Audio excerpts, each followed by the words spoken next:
seem to form inside of you. When you say we're not going away with these issues, what are those issues?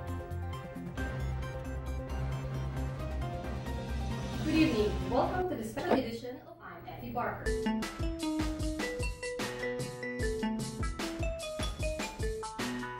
Welcome back to Effie Barker Human Interest.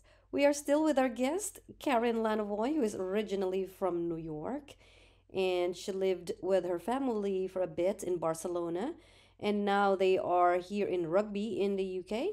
In this episode, she will share to us more of her experience living here in the UK, the things that she observed, and the difference between the UK and the US, and the things that she liked and least liked the most in the UK. Here she is. How has it been so far, you living here? Have you at all, like, probably, you could really say no. Are you really losing your British accent, or it seems like you're still keeping it American? Um, yeah, I've tried over the years to lose my New York accent, Mm. and I can't seem to lose it. It's just I'm gonna sound like Marissa Tomei probably for the rest of my life. Just I can have as many degrees as I want. I'm still Yeah, going to sound like that, and it's where I grew up in Brooklyn, and it's yeah, just the way I learned to speak, and that's okay. yeah. I think I'd It's sound like a complete understandable. fraud with a Yeah. British accent anyway. So yeah. I there are times that it just comes out. I speak with my ex-husband, he's American. When I speak, he notices it, like it comes out. But when I speak with people here, I try to blend in a little bit because I don't want to explain the whole 9 yards of why are you here? La la la la. And so, when I say from California, oh, the weather. So why you? Okay, so maybe I would just speak like them, then they wouldn't notice I'm different. So I hide my American accent sometimes. But That's funny. yeah, and sometimes I was like, so how do they talk? How do they speak? I notice like, oh, they're gonna tap the T. They tap the T. Okay, little, like better. Okay, That's so that's actually fun. Sounds fun. yeah, at all. I really had a hard time. Like my ex always noticed it when I said at all. And there's another one. I think there's another word. He kept laughing at me sometimes when I audition for a job somewhere and I have to sort of send my audio and I go, should I read it in American accent or should I read it in British accent? But I can't speak the whole thing of just British accent. Maybe a few words I can. So sometimes my tongue is really in comfort is in the Filipino accent. Hmm. So actually my accent now sometimes I don't know what it is anymore. And also my identity I don't know because I've left the country for so long and I there are things that I decided to drop and I keep the values. Hmm. Then I'm already Americanized. I love it, but I'm not there. So I'm here. So I don't really know who I am. I really wrote a little bit of a story about it. Like I don't really know who I am now. Like okay, It's really tricky. And I think I can really relate to that feeling um, of just being without a space because we're thinking about going back to the States, but we won't go back to Florida. We don't necessarily want to go back to New York. So it's just another, kind of wandering, I don't know, a bit of a refugee kind of a feeling of I don't have a home right now. Like I don't really feel like I know where I belong and who I'm going to be when I get into that space because surely things have changed me. The experience of living in England has changed me. The experience of living in Spain has changed me. Um, I think that's so an yeah, additional. I think because you're um privileged more than most of Americans who doesn't have that experience. yeah, Yeah, but we call it in the Philippines a butt, a red butt butterfly, because the red butt butterfly, the butt is red, and yeah, yeah, you just can't settle, keep flying yeah, everywhere. yeah, yeah. That's probably sounds right Mm. for us. So yeah, it's. I think I've said to the kids a couple times like, oh gosh, I'm sorry. I don't know if I because they had a very stable life in Florida. Both of the younger ones grew up in Florida, and so then they went to Spain and now here. And at times, my husband and I was like, "Gosh, we're sorry that we kind of destabilized you like this. We thought it would be a really great thing." And they both go, "We wouldn't trade it." Yeah, It's a really good thing, Mom. it's a Like good they've been experience. to Paris and Switzerland and Italy and Scotland, and we've traveled around, and they've gotten to see more than just the little Yes, Apopka, Florida town that they grew up in. So I think I hope exposure. that's yeah, that's going with them wherever they go in their life, Yeah, wherever when everybody settles their bones and gets where they're, maybe going to stay, that they've got a bit of the world with them, yeah, just a little bit. exactly. Yeah. Yeah. What what do you think is the biggest British misconceptions about Americans and vice versa? Biggest misconceptions of America about the UK? Misconceptions from like the British point of view to And about vice versa. Americans. Yes. Um, And or the what are the Americans' biggest misconceptions of the UK as well? Let's I start that one. think have you ever seen the show Gogglebox? Yes. The Okay, Yes, it's I really do. yeah, I love it. It's very funny to me. And there was an episode where they were all watching, in their respective households, they were watching an episode where Chris Pratt and I forgot her name, Maria Shriver and Arnold Schwarzenegger's daughter, that Chris Pratt, the guy from Guardians of the Galaxy, is married to. And she was so excited, and all the women in the show, was an American show, and they were so excited, and just like, yay, oh gosh, this is amazing, this is awesome. And the British people were like, God, it's so tiring. Like it must be so I'm knackered. Like Americans must be knackered at the end of the day. And I just laughed because I was like, wow, I can see how like they think like that kind of expression of enthusiasm would be exhausting. Like that we're just exhausting people to deal with and to even watch. Like, oh, I'm just tired watching them be so excited. And it was funny because it was kind of ridiculous the way these women were yelling and screaming and whatever. But it was funny that the British perception was that they were fatiguing. So I thought like that's yeah, we're tiring, I think, because we ask questions, or my middle child in school was very tiring for some of the teachers because she would push back. They were reading Streetcar Named Desire, and my daughter Reese was you know kind of said, this is traumatizing for some students, like this rape scene. Like, do we need to be reading this book in this day and age? And it was like, how dare you even question, like, we don't have time for you to ask this question. This is like out of bounds. And Reese said, you're reading a very old book that is traumatizing some of the students. Like, what is the reason? And they just were not ready to be challenged. So I think overall, they see us as challenging. We challenge their way of thinking, we challenge their status quo, and we're exhausting. Right. I think there's two things that come to mind in that one. Um, First is like when they say it's just tiring, are they really tired? Are they really tired? Because obviously not. They're watching it. They're watching all Yeah. these Hollywood stories, and I figured, Yeah. what is this? And with the questioning as well when we speak up, because they're not probably accustomed to it. It Yeah. probably comes with the culture and the history of being in a monarch where I could be wrong. I'm just thinking where you all just have to bow down and nod and Hmm. move. How is this? Keep calm and go or move on, something like that. Keep calm and carry on. Yeah. Yeah, yes, yes. Yep. Keep And calm and carry on. that's what I can think of. Or you just they zip and go on, walk away, and don't moan and just carry on. Uh, Which, that quality about, and so here's like my answer about my perception of British people. That quality, keep calm and carry on.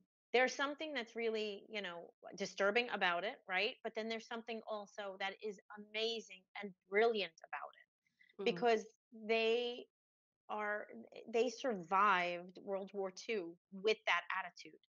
I mhm, mean, their children had to be moved into the country. They were getting, relentlessly bombed. It was a very hopeless time, and that is what got them through. Just keep going, keep doing what you're doing, and that's where you really saw the best mhm, of the British culture, where they came together, where they, London was bombed, and a shop would put out a sign like, "We're open," like, "Come on in, and you can buy your tea," and bricks are everywhere, but we're still going on. So there's something really beautiful about that, and I would never want to take that away from the British people, because I think that is something that they should hold on to, but also kind of embrace change so that their culture can thrive. Because if you're not growing, you're dying. And I think that's a lot of what we're seeing here is that like kind of a slow death.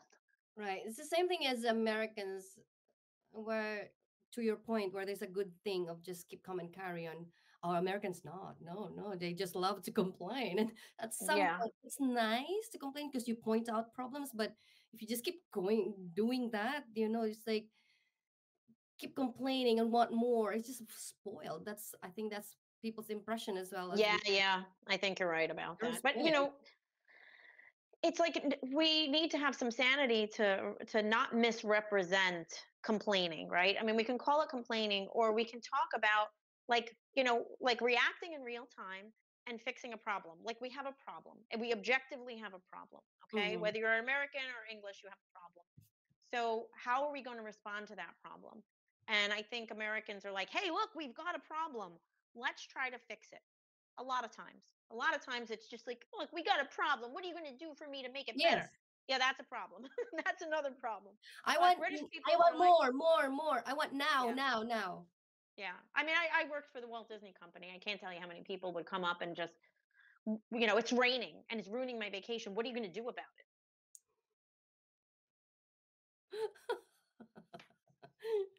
Wow. I'm going to offer you an umbrella and a poncho, and I'm going to suggest that you go out and enjoy your day anyway. Um, there's that, right? Like there's, uh, Yeah, I remember, speaking of rain and working, I remember when I visited Alaska, there was really a note there outside. It said that closed due to sunshine because no one goes to work when there's a little bit of a sun. really, Yes. that is Because people really, would, really. yeah, people would be like, F it. I'm not going to work. There's a sun. It's Is it Alaska. because there is a sun and it's like it's a rare thing, so I'm going to go out and enjoy the day and I'm not going to work, or it's sunny and I Yes, can't work? Oh, it okay, is a okay, blessing. It's wonderful. I'm not going to go to that's work. fair. That's Yes. fair. I think that's fair. Yeah. Yeah. I mean, as opposed to in Los Angeles, where probably it never, I have not seen it, but maybe people would say, okay, I'm not going to work because there's a rain, because it's the opposite. People doesn't do that, but like it rarely rains in LA. Probably just, Yeah, I've been to LA when it rains, and I will say the drivers lose their minds. Like they they just don't know, forget how to drive. they Yeah, don't know and how to drive. yeah, I'm like, guys, it's just a little water. You're gonna Yes, be okay. they don't know how So to yeah, drive.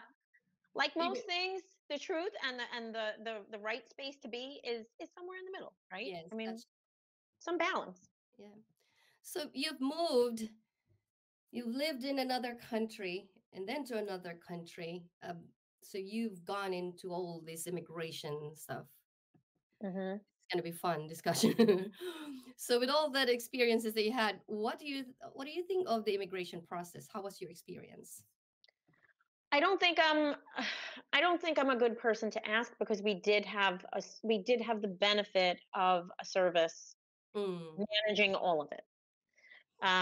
So I mean, we did have to go for like our on-site for our biometric visas and gather all the documents, but not mm, stand in line or pay all the fees. The mm. company It's that a sponsored my company. trip, Yes, they yes. paid all the fees. So I'm not. It's not. Mhm. It's not fair for me to Right, answer that question because that's not representative of like right. just a person who wants to move here or get a visa.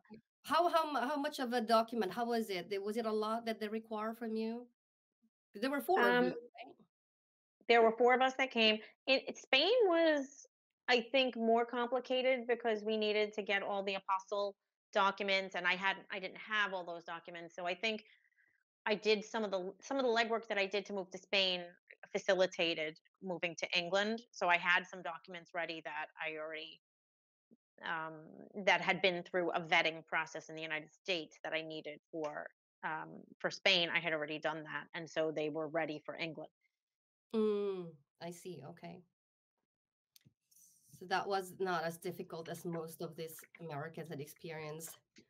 Um, Yeah, Mm. I wouldn't feel qualified to speak on Mm. that. I wouldn't be fair for me to So, complain about it or anything because, right, like I said, we had the benefit of a service doing a lot of right. that annoying, expensive work for us. Yes. You're still in a working visa right now, Yes. and so is your husband, right? So, when at what point are you gonna have your ILR, or I is that don't still think in the we're going to future? pursue it. I really don't think we're going to pursue it. Mm. We had a conversation about staying. I think it's 5 years, right? To 5 years. yeah, so I think it's 5 years, and we were thinking, should we stay for the 5, pursue it, and then always have this to come back to if we really wanted to? Because there's something very nice about being in a country where I know I can go to the cinema or a movie theater and not, there's not going to be some lunatic shoot up the place.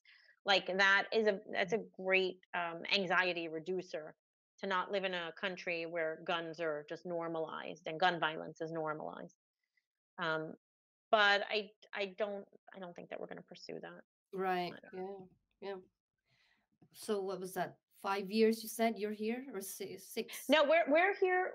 We're here just a little, like 3 years and like four years? months. Hmm. Yeah.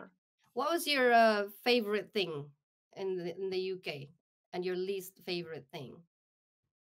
I love the landscape. We go on a lot of hikes and stuff, and I just love the forests, and even just here, we can cross the road, and we take about a 2 or 3 mile walk. It's a kind of a loop that takes us across the River Avon and around, and there's just all these animals and these green pastures and these public, walkways, and it's stunning and Hmm. it's beautiful, and you're walking through other people's land, and that's kind of normalized. And I really, really enjoy those walks. They've been very like nourishing.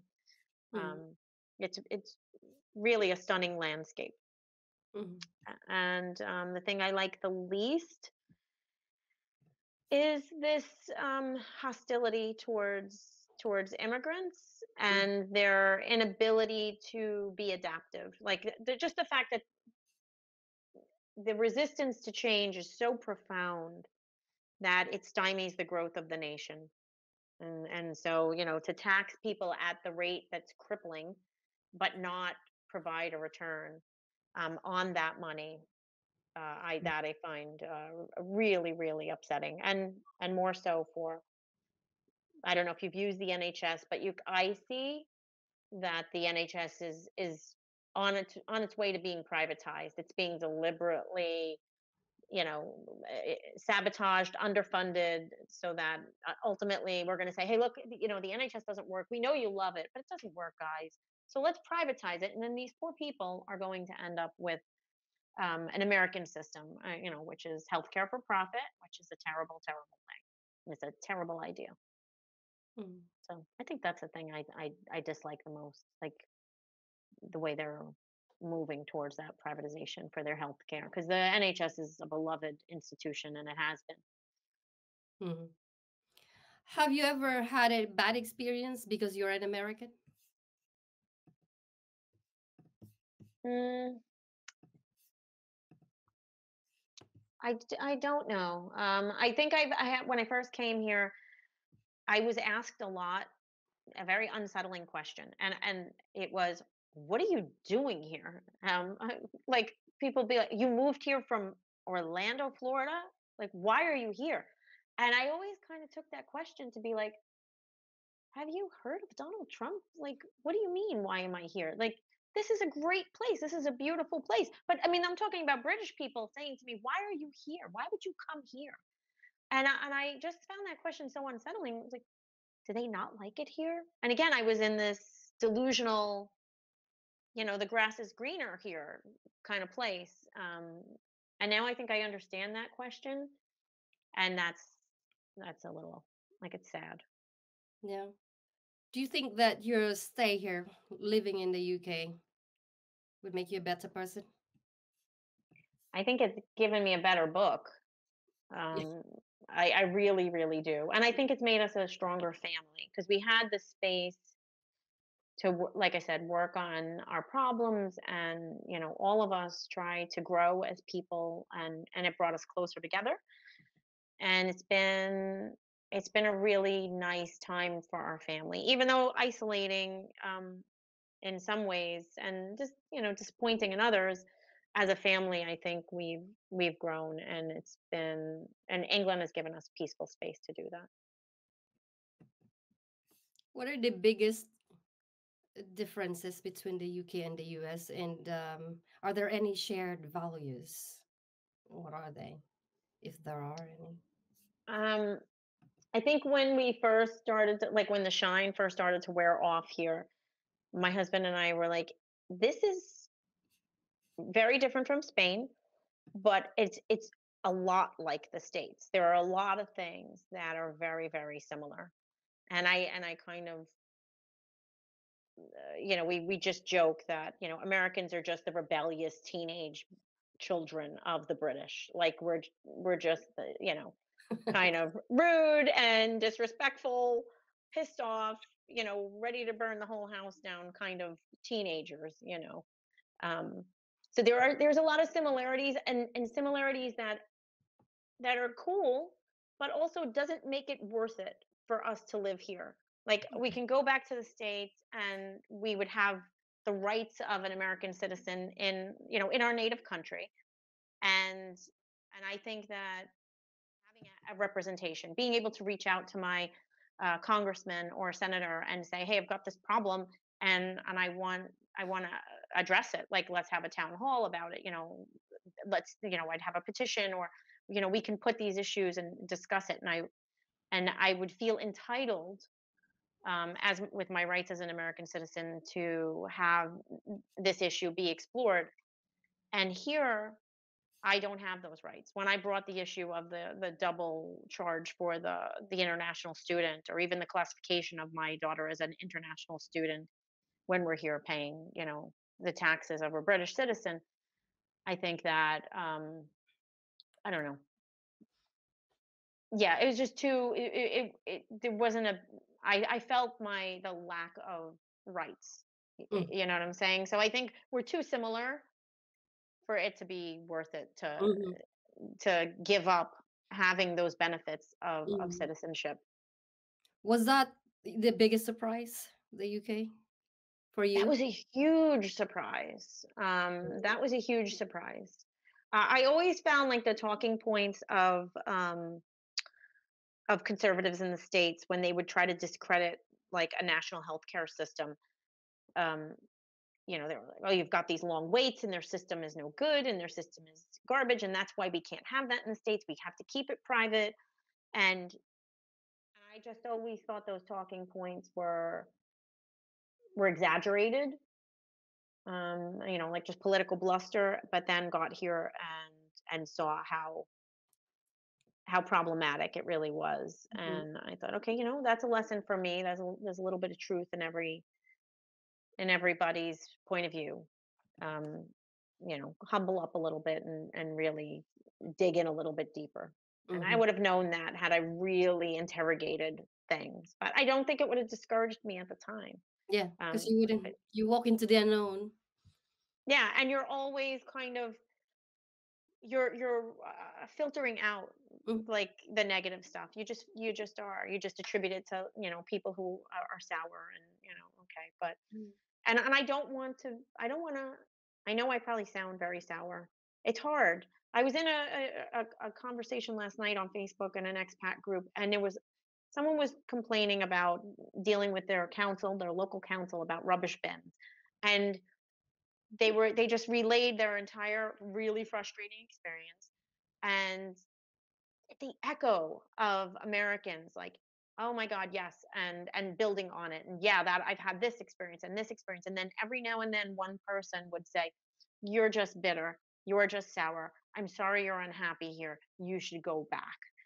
But by and large, the group was, "Yeah, we've had this experience." And that's a person who's just kind of filtering out someone else's negative experience, which is what I did.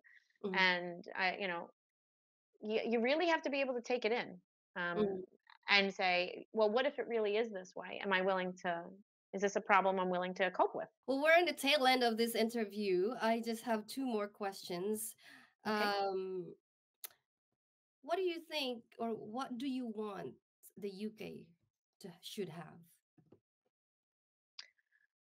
or Um, wish? What do you wish the UK should have? I wish that the UK would embrace um, the folks that are here on visas, because and give adequate representation or reduce the tax liability. I think that would be fair.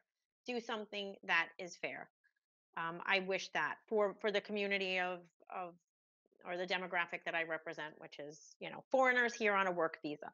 My husband is always in a position of hiring new artists, and often he has to look outside the UK because the education or the base that he gets to pull the artists from is lacking. And so there's an educational gap here that it forces certain industries to have to look beyond the UK. And I don't think that gap should exist out of respect for the British people. I think they deserve to have the opportunities and the education that will make them competitors in their own country. Absolutely.